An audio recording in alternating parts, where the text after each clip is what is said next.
Hello students, welcome back.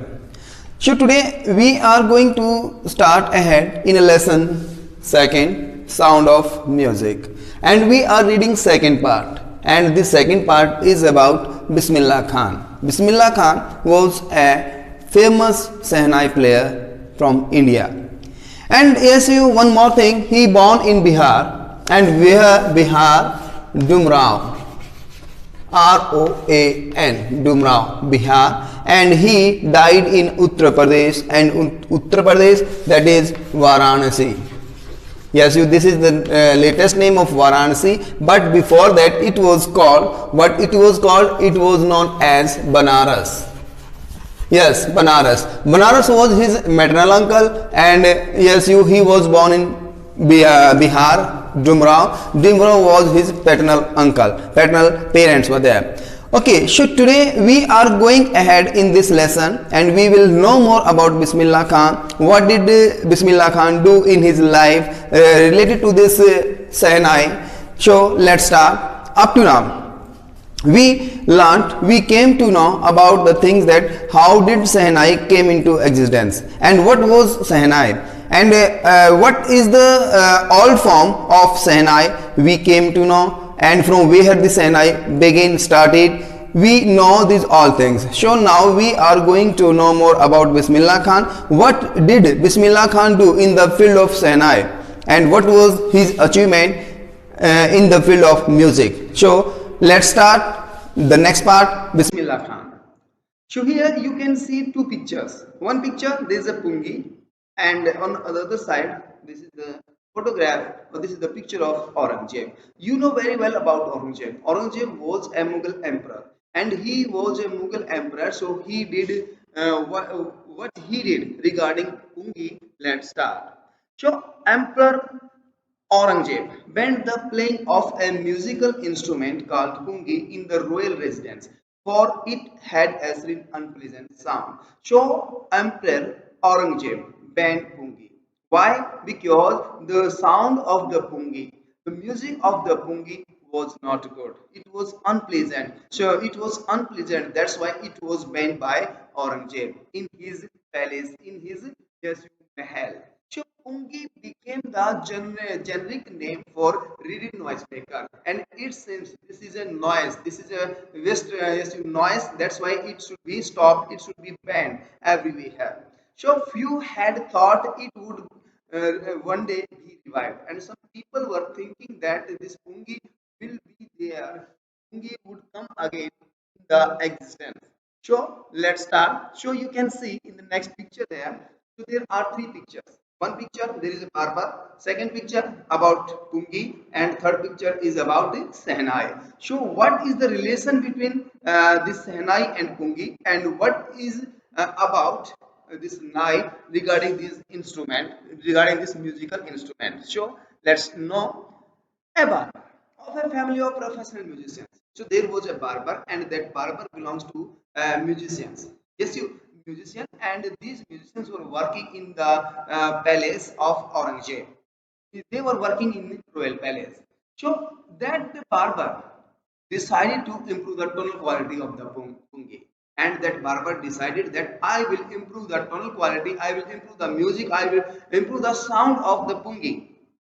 Okay, I will improve the quality of the pungi. So he chose a pipe. So that's why he took a pipe with a natural hollow, and that pipe was yes, you mean to say just like a blow pipe. Yes, you he took that pipe, and that was longer and broader than, and that pipe was longer and broader than pungi, and made seven hole on the body of the pipe, and he made seven hole on the pipe, on that stem, on that pipe which he took. So he made seven hole on it, and when he played on it, closing and opening some of these halls. So when he was playing just like this, opening and closing, yes, you seven halls were there, and he was closing and opening with the fingers. Yes, you soft and melodious sounds were produced. So when he was playing it, and when he was closing and opening the halls, then what happened, there was a sound, there was a music, and that music was music. So he played the instrument before royalty, and that's why. And after that, making it, he went to before Aurangzeb, and he played yes you that instrument before Aurangzeb, and everyone was impressed. Aurangzeb and everyone who was there in the court, everyone was present. Yes, you impressed. They were happy to listen the music. This was a melodious music. So the instrument show different, and that instrument was different from pungi, and that it has pleasant sound than pungi also.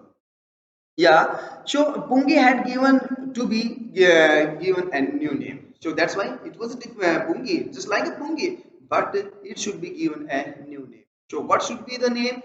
Yes, you. This was the question there. So as the story goes, now the people had a story, and this story was that since it was first played in the Sahal chamber, yes, you.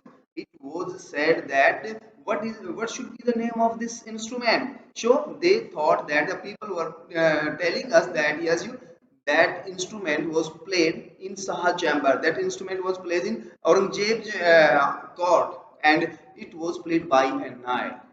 And it was played by a nai. So the instrument name given Sahnai.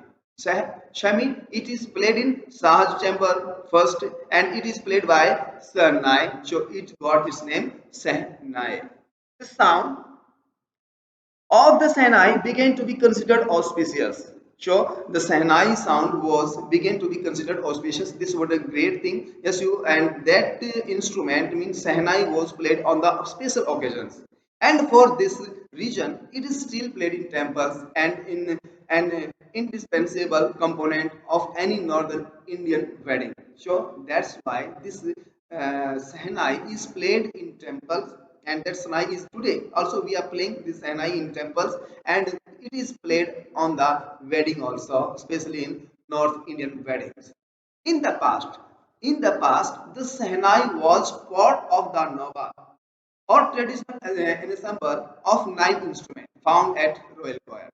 Yes, this Sahnai was found in Royal Court, and other nine instruments were also there. Till recently, it was used only in temples, and after that, it is used only in temples and in weddings. The credit for bringing this instrument onto the classical stage goes to Ustad Bismillah Khan. So Ustad Bismillah Khan played a main role, played a most important role to give yes, you identity to this instrument, to Sahnai.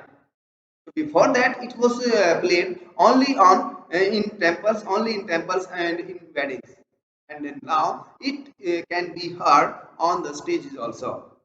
As a 5-year-old, Bismillah Khan played Gilli Danda near a pond in the ancient estate of Dumrao in Bihar. So there was a boy, and the story started regarding Bismillah Khan when he was 5 years old. And when he was 5 years old, that boy was playing Gilli Danda. Yes, you near the pond. Yes, you can see in the picture. This is Dumrao, and in this Dumrao, Bismillah Khan's birthplace, and Bismillah Khan was living there. His paternal uncle were there, and paternal parents were there. So that's why he born in Dumrao, and he is playing when he was 5 years old. He was playing Gilli Danda near a pond. So what happened next? Yeah, what happened next? Yes, you. How would, sorry, how would regularly go to the nearby Bihariji temple when he was a child? So, Bismillah Khan went to Bihariji temple to sing the Bhojpuri Chaita. So, वो भोजपुरी चैता भोजपुरी भजन गाने के लिए वो Bihari ji temple में जाया करता था. And when they finished the chaita, when they finished the Bhojpuri chaita bhajan, after that they got a big laddu, and the weight of that big laddu was 1.2 kg to 5 kg, and it was a prize given by local Maharaja.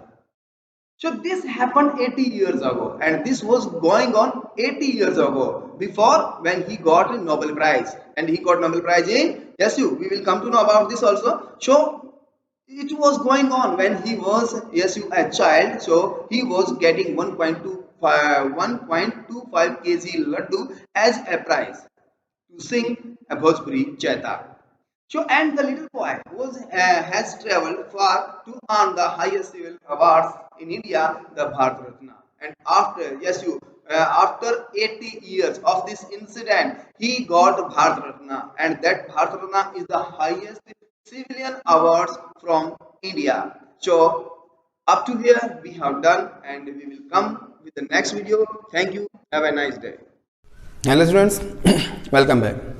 So today we are going to start ahead in a lesson second, sound of music, and we are reading second part, and this second part is about Bismillah Khan. Bismillah Khan was a famous Sehnai player from India, and yes, you one more thing, he born in Bihar, and where Bihar, Dumrao, ROAN, Dumrao, Bihar, and he died in Uttar Pradesh, and Uttar Pradesh, that is Varanasi.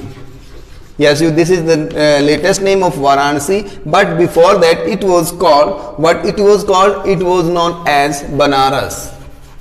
Yes, Banaras. Banaras was his maternal uncle, and yes, he was born in Bihar, Dumrao. Dumrao was his paternal uncle. Paternal parents were there. Okay, so today we are going ahead in this lesson, and we will know more about Bismillah Khan. What did Bismillah Khan do in his life related to this Sehnai? So let's start. Up to now, we came to know about the things that how did Sehnai came into existence, and what was Sehnai, and what is the old form of Sehnai we came to know, and from where the Sehnai started. We know these all things. So now we are going to know more about Bismillah Khan. What did Bismillah Khan do in the field of Sehnai, and what was his achievement in the field of music? So let's start the next part.